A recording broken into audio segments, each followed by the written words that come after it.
You want to find that drive and focus that has you locked in and on fire every single day? My book, The Mirror Motivation, will do it for you. I bought a copy for you.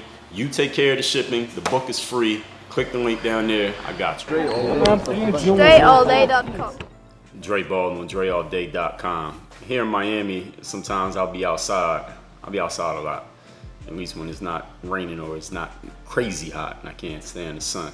But I'll be sitting somewhere like a Starbucks or like they got these Capital One cafes, and I'll sit outside. I like being outside in the heat. And I'll see cars pull up somewhere and try to park. Or if I'm outside walking, I always go and walk. I go on a walk like twice a day in Miami, wherever I'm at. And I'll see a car trying to park, like parallel park on the, along the curb. And the other day I'm walking and I seen this dude in the SUV, this big white SUV, and he was trying to parallel park in between two cars on the sidewalk. And the space was big enough for his car to fit in, but he couldn't back into the spot. He didn't know how to back into his parking spot.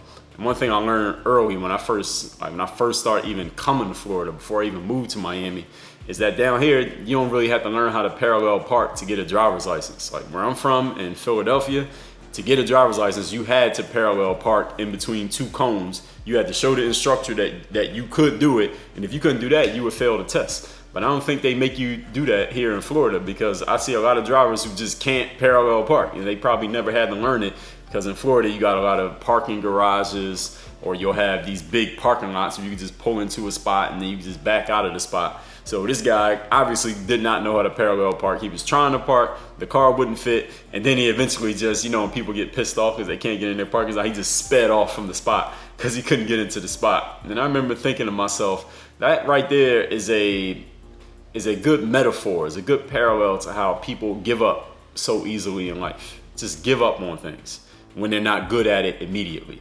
And this is a whole lot of levels to it, a lot of layers to this. I don't know if I'm going to get to all of them, but let's talk about it.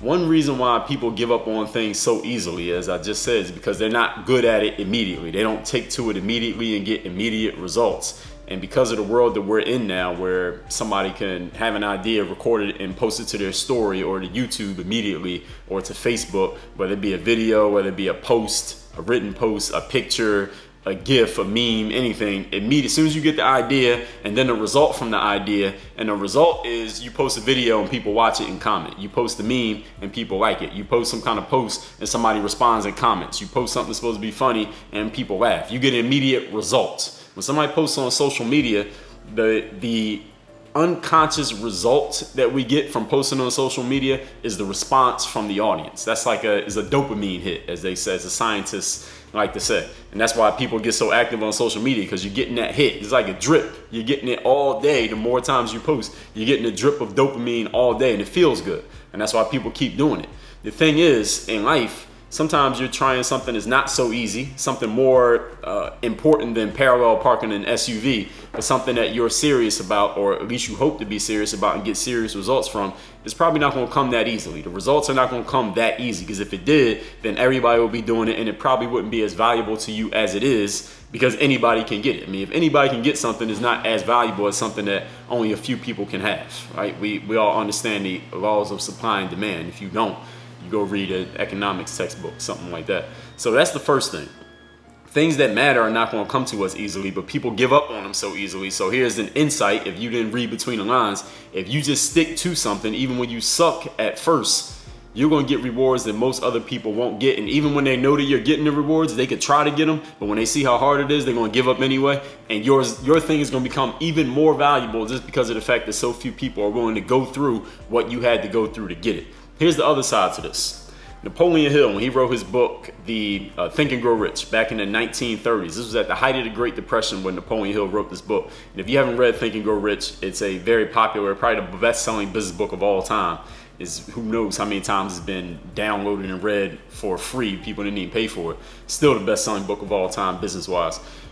Napoleon Hill laid out the 6 basic human fears. And I think I remember all 6 of the fears. It was poverty was one, old age, criticism, ill health, loss of love, and there was one more, I can't remember what it was.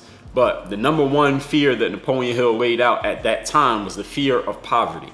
And the fear of poverty was just people losing all their money, which made sense because he wrote that book, Think and Grow Rich, at the height of the Great Depression, when a lot of people were actually living in poverty and losing all their money. And they had been doing good before the Depression, but during the Depression, they lost everything and they pretty much lost their whole way of living, their whole well-being. So of course, the fear of poverty was the biggest fear that people had at that time.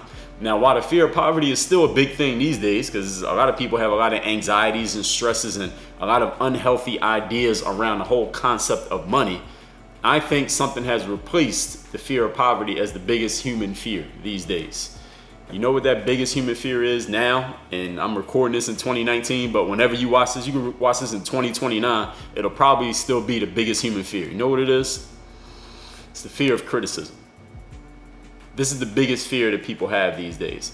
I think a person would rather be broke with no money and have nobody know about it than be broke with no money and have everybody know about it. Because then the criticisms, the ridicule, the people knowing about it, or if other people are in better situations, that is, people knowing about it makes it even worse. It's the compounding. And actually the example I gave there is not even the best example. But let's just look at something like social media. Sometimes people won't say what they really think on social media because you know how your audience or how the audience or how the world or how quote unquote everybody might respond to what you say, how they might attack you, how somebody might post your picture or post your name or post your email or your phone number and incite other people to attack you or to come after you or something like that just because you support a certain politician or because you are okay with a certain idea or you disagree with something that some famous person said. We are more afraid these days of criticism than we are of poverty. And that's why, let me not say it's why, but that's how something such as social media has become so big, because we are all trying to be, this is the culture of like. All right, we're in the like culture. If you look at a video on YouTube, you look at how many views has it got, how many people have watched this video because we're looking for social proof that other people like this too, so it must make sense that I like it. How many people liked this video? How many people liked this post? How many people have engaged with this tweet? We look to see what everybody else did, and then we unconsciously or sometimes consciously, we go do the same thing because we see that everybody else did it. It's already been approved of by everybody else. If we do something that isn't being approved of by everybody else, then we are, in an indirect way, we are being rejected. We are not being socially accepted because we're doing something that everybody else hasn't gone along with. This is why somebody could post a pic on Instagram, and if it doesn't get enough likes in the first 20 minutes, they delete the picture because they're like, man, this wasn't accepted. That's a criticism to them. Even though nobody said anything, it's a criticism to them. These days, we are very fearful of being criticized. We're very fearful of doing something and failing, trying something and coming up short. And this is why, going back to the original point I made, when somebody's trying to parallel park a car, instead of just figuring out how to parallel park, I mean, dude could have sat there for 20 minutes and just figured it out. He would have eventually got the car in the spot. The spot was big enough. He didn't want to do that. I think, this is the way that I see it. I don't know who it was. I think unconsciously, he started criticizing himself like, damn, I look stupid trying to do this. Damn, somebody will laugh at me taking all along to parallel park this car. Damn, I just can't parallel park a car. And somebody who can parallel park is probably going to see me because look, all these cars are parked on this street. So I'm the only dummy who can't parallel park a car. So I might as well just pull off and go find somewhere else so I don't have to deal with the embarrassment, the personal embarrassment, because nobody was watching. It was just me walking by and I don't know, dude. I don't have to deal with this, the driver thinking to himself. I don't have to deal with the personal embarrassment of trying something and coming up short, even though nobody was watching. This is why people give up so easily these days. I think not because they don't want to put in the time, not because they don't want to put in the effort, not because it's so hard to do, is because people start self-criticizing when things don't come so smoothly and so easily that they'll just rather give up than try something and come up short at it. Now I want y'all to tell me what you think about that.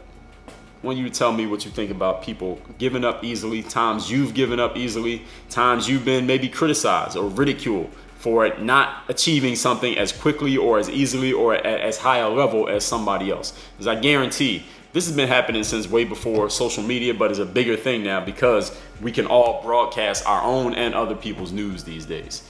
But that's the message that I'm giving you here, and we're gonna wrap it up on that note. I might talk about this later in a different video, from a different angle. Work on your game. DreAllDay.com.